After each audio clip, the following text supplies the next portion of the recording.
Welcome to another CHRO Conversation, hosted by the Center for Executive Succession at the Darla School of Business.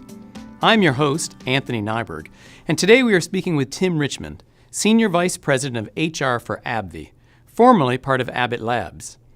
Tim is responsible for the global workforce of about 29,000 employees located in over 70 countries. AbbVie provides medicine to over 30 million patients in more than 170 countries worldwide. Tim, thank you very much for joining. It's always a great treat for us to have you here. Thank you, Anthony. So the first question in HR that we always need to ask is about your business strategy. And can you tell us some of the real challenges that are occurring right now for AbbVie?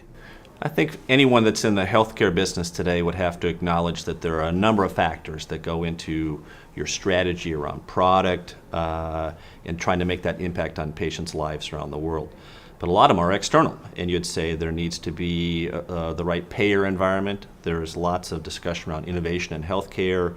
There's lots of unique things that are country by country healthcare systems that create challenges for us. We have to be good at the local level in all these markets around the world. And we've always thought that despite all these complexities of the healthcare environment and the healthcare systems, our biggest priority is to make sure that we're patient-focused and patient-centric. And we do that well, the rest of it flows in a nice way that allows us to have that remarkable impact. So what is it and how does HR help support that mission? It's really important. I always think about, when you think about HR strategy, always link it first and foremost to your business strategy. And HR helps the most when you think about the important role that we play around human capital. You can talk about the HR role all you want. We believe that the biggest driver we have of value in our company is in delivering the talent the business needs. And there's a number of ways we do that, but fundamentally we are in the business of delivering human capital for the business of our company. So it sounds like getting the right human capital is essential. Can you tell us a little bit about what HR can do to help achieve those strategic objectives? One of the things that I always joke about HR people is they need to make sure they're using their own HR strategies for the business for themselves. And so we spend time thinking about our own pipeline of talent. We think about all the different things we do for career planning and progression that we advise others to do. We do it for ourselves as well. And one of the things that I can always say is there's never enough talent. You always want something more. You always want something better, and you always want something now. So we think about more and better and now as it relates to career opportunities at AbbVie, but also our human capital capability, and also thinking about raising the bar on a continual basis for career growth in our company. And are there some specific things that you do to try to make that happen and try to keep it growing and always getting better? Well, first and foremost, we want to make sure we get our unfair share of the best talent, right? And I think we try and live our talent philosophy very clearly. And part of that talent philosophy is to differentiate levels of performance, differentiate levels of development, differentiate levels of reward, such that our best talent is learning and growing and being rewarded as such. But we spend a lot of time looking at our talent and thinking about what good looks like, and then applying a standard of saying that every person that we replace, we're going to replace them with someone better. And we're always looking at developing HR as a profession. We think it's a very important part of not just who we are as a function within a business, but go back to my central thesis that our biggest value creation opportunity as a function, as an HR function, is to deliver human capital to the business. That's why we're so rigorous for our own levels of human capital in HR. You talk about rewarding more disproportionately, I suspect, for those that are really excelling. Yeah. So what does that do, how does doing that in terms of better rewards and differentiating, how does that affect the company's culture? Because often we would hear in society, oh no, that we wouldn't want to make those kind of differentiations. We think our talent philosophy, and that is one element of our talent philosophy, is differentiation, is a driver of higher levels of engagement, because people want to know that their hard work and their results are going to be rewarded appropriately. And we know that ultimately we don't want to pay our lower performers the same as we pay our higher performers.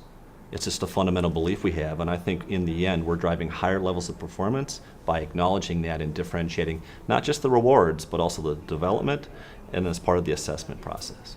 So the spin-off of AbbVie from Abbott Labs has turned out to be one of the most successful in history. Can you share with us a little bit about what some of the secret sauce is and how that happened? It's a great question. It's a complicated answer, but I'll first say that Abbott is a fantastic company, and we wouldn't be here as a company if it wasn't for Abbott. So I want to acknowledge them and all that they delivered to us in terms of the products that we had and the people that we brought with us to become AbbVie. But we knew we had to be a different company because we were just a single business. We needed to create more of a biopharmaceutical-like culture. And so we were very fortunate to create culture as one of our top 4 business strategies. Since we thought a lot about not just what we wanted from a business standpoint, but how we wanted to operate, how we wanted to define leadership, how we wanted to define how we work together and how we engage this complex business environment that we work in. So we went around a multifaceted strategy of defining the how equal to the what and trying to make the culture an important driver and not just product. That if we really believed that patients were the center of our focus and our expectation for delivery for their improved health outcomes, that culture was going to be a big driver of that because it would help us attract people. It would help us create higher levels of expectations around behaviors and leadership. It would make us truly a great place to work, that people would be aspiring to come to our company, that we could have that unfair share of the best talent, that we knew if we could do that well, that we could have that remarkable impact. So we had a lot of energy around culture. We had a lot of energy around becoming AbbVie. And a lot of that was built on the bare necessity of it. You know, we were going to be a new company, but also with that hope and aspiration of becoming a great company with a great culture, highly respected for what it is that we do for patients around the world. You've talked a lot about the importance of strategy and what organizations need to do to be successful. Can you tell us a little bit more about what that might mean in terms of culture? Well, first you need to have a clear strategy. I think if you see some businesses that may struggle, you wonder about the clarity of their business strategy. It also has to be executable. It has to be possible. And we knew that our job is not easy. Science is not easy. Medicines are not easy to create. Changing the standard of care in healthcare is not an easy task. But people signed up for it because it is our business. It is our role. It is our mission to have that remarkable impact on others. I think where you see sometimes businesses struggle, there's an issue around perhaps the strategy, clarity, or the alignment perhaps of that business and the people to that strategy. We worked really hard, and we continue to work very hard around kind of hardwiring our cultural concepts, hardwiring our beliefs around strategy, such that we are highly aligned. We measure it. We look at it on a very regular basis from the level of alignment and the engagement around that strategy. Because if you're not, then you're going to have a difficult time executing on behalf of your shareholders and on behalf of those people that you serve around the world. So this one's a bit of a loaded question and maybe unfair in the sense that, can you tell us what would be the most important functions for any organization, any CEO, if they were saying, this is what I most need to be focusing on, or at least to get started to have a successful operation? I think there's 2 key things I think about. If you're a general manager, there's 2 things you want. You want the financial resources and the human capital. So I always think about the 2 roles, finance and human resources. The finance role is there to help on the financial resources to make sure that you've got the wherewithal to execute the business plan. And then you want someone who's right there with you delivering on the human capital needs of the business. You can't do it without those 2 elements. So I may be a bit biased, but I'm going to tell you, I think that role of HR is unquestioned. For great companies, they don't think twice about it. And the human capital aspect of any business is critical if you want to be successful. Tim, once again, thank you very much for joining us. We sincerely appreciate having you down here. It's my pleasure. Thank you, Anthony. You just listened to another CHRO conversation. Today, Tim Richmond of AbbVie shared his views regarding why sharing an effective HR function is essential to the success of every organization, and some of the unique challenges of driving the success of a new organization with a long history. As you heard, the new generation of HR professionals are driving HR success.